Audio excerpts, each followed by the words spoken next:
How to share Instagram story to WhatsApp status. First thing you have to do is access your Instagram story. To do that, open up your Instagram first.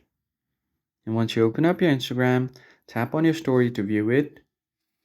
And once you get to your story section, what you need to do next is tap on the three lines or the more icon at the bottom right corner. And here you'll have different options like delete, archive, save video, and then finally use share. Just tap on it.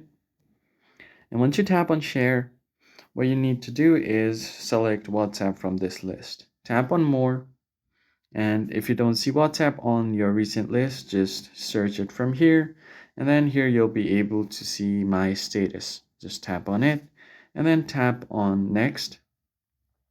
Now it will show you the preview of your story, and all you have to do now is tap on send. And now you have successfully shared your Instagram story to your WhatsApp status. So let's just check our WhatsApp. Here, if I go to updates, I'm able to see my status right here.